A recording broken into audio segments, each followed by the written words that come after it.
অঙ্কটা একটু লেন্দি, মানে ভাষার জটিলতা বেশি। শঙ্কর এবং বিষ্ণু একটি দর্জির দোকানে পর্যায়ক্রমে 21টি স্যুট সেলাই করার জন্য অর্ডারে কাজ করে। শঙ্কর কাজ শুরু করে 2 দিনে সে 3টি হচ্ছে শঙ্কর শঙ্কর কী করছে, 2 দিনে হচ্ছে সেলাই করছে 3টি স্যুট।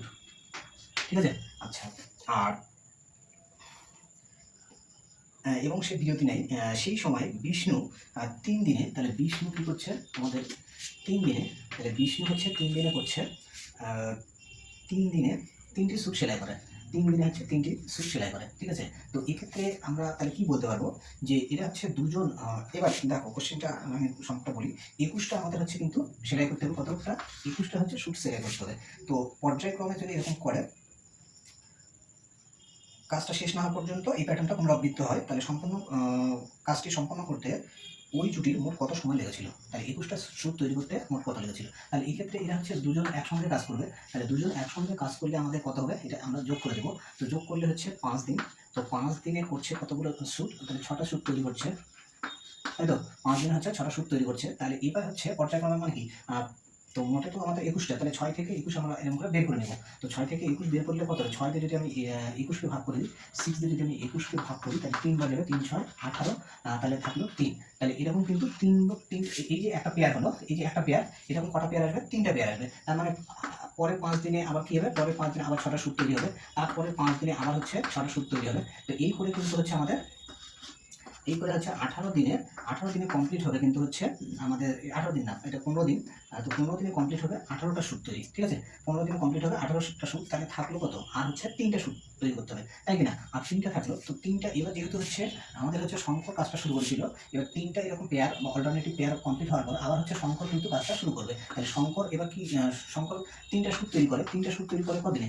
2 দিনে। তাহলে 2 দিনে, তাহলে আমাদের হচ্ছে টোটাল 3টা শ্যুট তৈরি করলেই হচ্ছে হয়ে যেত। তাহলে 2 দিনে শঙ্কর তৈরি করবে কত? 2 দিনে শঙ্কর তৈরি করবে 3টা শ্যুট। তাহলে এইটা হচ্ছে সাম করলে কত? এইটা সাম করলে আমাদের হচ্ছে এটা সাম করলে 17 দিনে তাহলে তৈরি করছে 21। তো আমার পরিকাঠামো অনেকটাই অনুন্নত, একটু তোমরা অ্যাডজাস্ট করে নিও। তাহলে 17 দিনে ফাইনালি হচ্ছে 21টা হচ্ছে শ্যুট তৈরি হয়ে যাবে। তো এক্ষেত্রে আমাদের সঠিক আনসারটা কিন্তু হবে অপশন নাম্বার বি। তাহলে 17 দিনে হচ্ছে সবটা কমপ্লিট হবে। তো অঙ্কটা একটু ভিন্ন টাইপের ছিল। আমি প্রথমেই বললাম যে আমি সবটা একটু বিশেষ টাইপের অঙ্ক, যেগুলো ইউনিক টাইপের, সেগুলো আমি বাছাই করে নিয়ে এসেছি। তো ভিডিওগুলো ভালো লাগলে, পরীক্ষার উপযোগী মনে হলে তোমরা একটু লাইক শেয়ার করো, তাতে মোটিভেশন পাওয়া যায়। আর তোমাদের মতামত কমেন্ট সেকশনে উল্লেখ করতে পারো, আমি তাহলে তোমাদের মতামত অনুযায়ী সেরকম ক্লাস আনার চেষ্টা করব। তো চলো পরে নেই কী বলা আছে।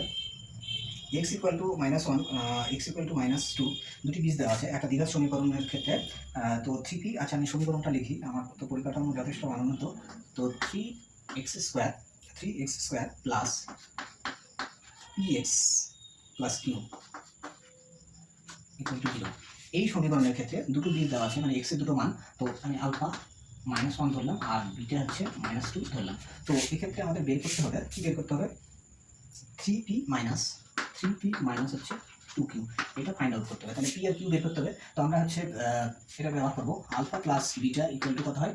-b/a। আমি একটু বেসিক থেকে করছি। তো আলফা প্লাস বিটা মানে কত হবে? আমাদের হচ্ছে -3। আর এক্ষেত্রে a কোনটা?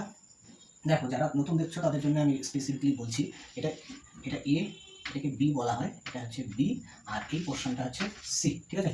তো এক্ষেত্রে তাহলে মাইনাস হচ্ছে b এর মান কত? b হচ্ছে p, তাহলে সামনে মাইনাস ছিল, a মানে হচ্ছে 3। তাহলে আলটিমেট এখান থেকে আমরা কি পাবো? p ইকুয়াল টু হচ্ছে 9 পেলাম। ঠিক আছে? তো এবার হচ্ছে আলফা বিটা এদের গুণফল, মানে আলফা বিটা ইকুয়াল টু হচ্ছে c/a। তো এই দুটো মাল্টিপ্লাই করলে কত হবে? এটা হচ্ছে 2 হচ্ছে, আর c মানে আমাদের হচ্ছে q, আর a মানে হচ্ছে 3। তো that is q equal to কিন্তু হচ্ছে 6। তাহলে এই ভ্যালুগুলো এখানে পুট করে দিলে হচ্ছে 3 আর হচ্ছে 9, তাহলে 27 মাইনাস হচ্ছে 18, না এটা হচ্ছে 12 হচ্ছে। ঠিক আছে? তো এটা বিয়োগ করলে 5 আর এটা হচ্ছে 1, তাহলে 15 হচ্ছে আমাদের সঠিক আনসার। তো এক্ষেত্রে আমাদের হচ্ছে সঠিক আনসারটা হলো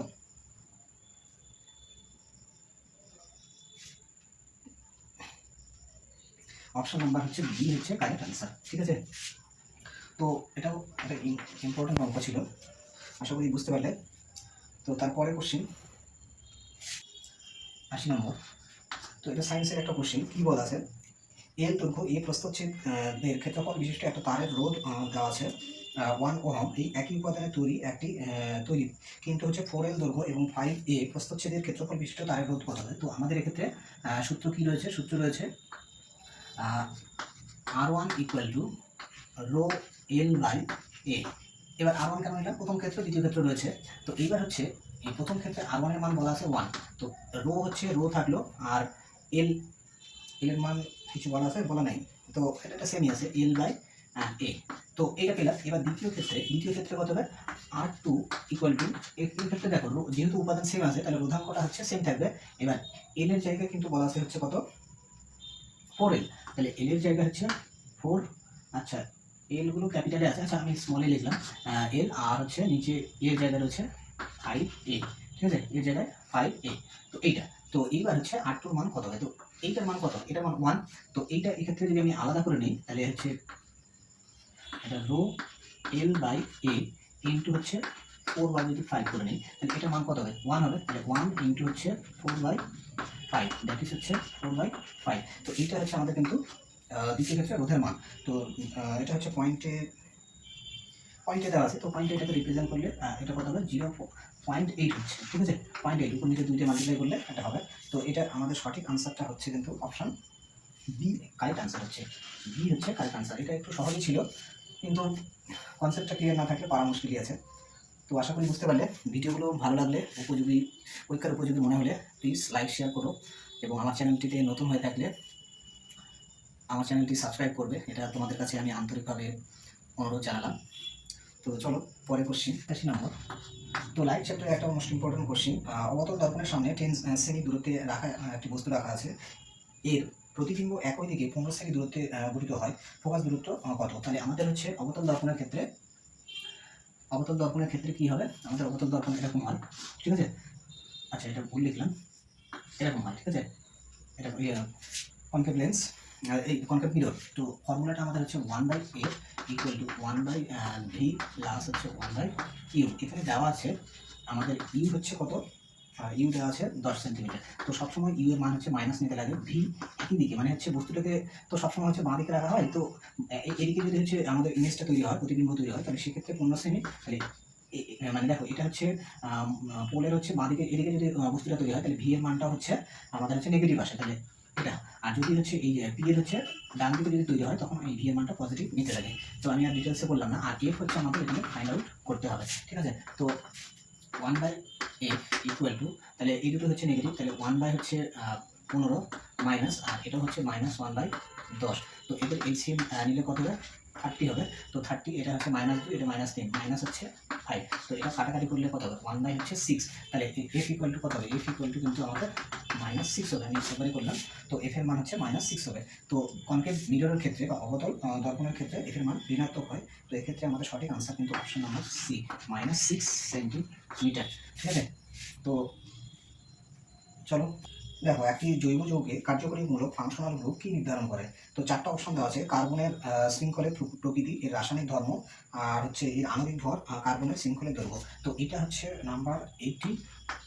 তো এটা আমি হচ্ছে আমার তো পরিকাঠামো অনুন্নতর কারণে দেখাতে পারলাম না। তো সঠিক আনসারটা আমাদের হবে ফাংশনাল গ্রুপ কি নির্ধারণ করে, রাসায়নিক ধর্ম নির্ধারণ করে যৌগটির হচ্ছে জৈব যৌগের রাসায়নিক ধর্ম নির্ধারণ করে। তাহলে এক্ষেত্রে অপশন নাম্বার বি, রাসায়নিক ধর্ম, ঠিক আছে, রাসায়নিক ধর্ম নির্ধারণ করে, ঠিক আছে। তো এইটা আমাদের সঠিক আনসার হবে। এটা 45 টাকা কেজি মূল্যের চিনির সঙ্গে 52 টাকা কেজি মূল্যের চিনির কি অনুপাতে মেশানো উচিত, যাতে মিশ্রণটি হচ্ছে 55.20 টাকা প্রতি কেজি মূল্যে বিক্রি হয়, সেখানে 15% লাভ হবে। তো অ্যালিগেশন ধরে করতে লাগবে, এটা হচ্ছে 83। এটা ইম্পর্টেন্ট অঙ্ক একটা। তো প্রথম ক্ষেত্রে চিনির দাম কত, 52 টাকা। তো এটা ফার্স্ট কাইন্ডের ক্ষেত্রে 52 টাকা, না ভুল লিখলাম, এটা হচ্ছে 45 টাকা ছিল। তো 45 টাকা, আর দ্বিতীয় কাইন্ডের ক্ষেত্রে হচ্ছে এটা ছিল 52 টাকা, ঠিক আছে, 52 টাকা। এবার হচ্ছে মিক্সারের মূল্য কত, মিক্সারের মূল্যটা হচ্ছে আমাদের 55.20।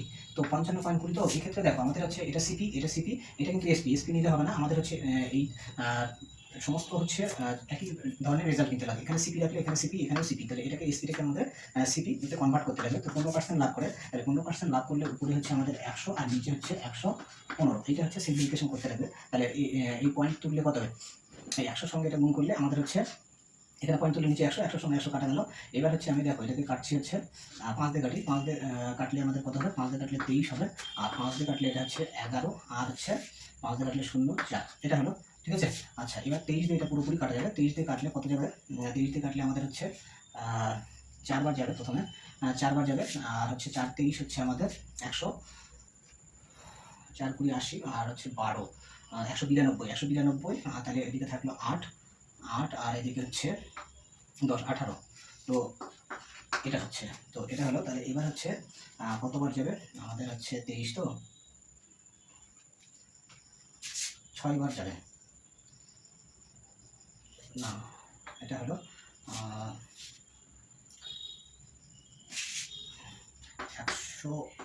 104, তাহলে এখানে হলো 93, তাহলে এটা হচ্ছে 8, আর এদিকে হচ্ছে 18, আর এদিকে হলো 4, 184। তাহলে 184 কতবার যাবে? আমাদের হচ্ছে 23 দিয়ে ভাগ করলে, 23 দিয়ে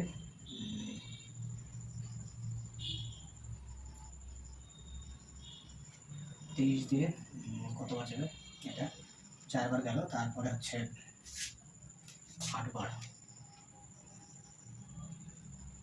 8 বার দিলে হ্যাঁ 8 বার যাবে, আমি বলেছি 8 বার যাবে। তাহলে এটা 8 বার গেল, তো তাহলে এটাতে কাটলে 8 বার যাবে। ঠিক আছে? তাহলে 48 হলো ফাইনালি এটা। তো এবার হচ্ছে আমাদের অ্যালিগেশনে কি করতে হয়? এটা মাইনাস করতে হবে। তাহলে এটা মাইনাস করলে আমাদের হচ্ছে 52 থেকে 48 মাইনাস করলে 4, আর এটা মাইনাস করলে আমাদের হচ্ছে 3। তাহলে দুই প্রকারের চিনি হচ্ছে 4:3 অনুপাতে আমাদের মেশাতে হবে, তাহলে হচ্ছে আমাদের এই লাভটা 15% হবে। আশা করি বুঝতে পারলে। তো ভিডিওগুলো যদি তোমাদের পরীক্ষার উপযোগী মনে হয় তাহলে প্লিজ লাইক শেয়ার করো, এটা তোমাদের কাছে আন্তরিকভাবে আমি অনুরোধ জানালাম। আর চ্যানেলটিতে যদি নতুন হয়ে থাকো তাহলে আমার চ্যানেলটি সাবস্ক্রাইব করো। ধন্যবাদ।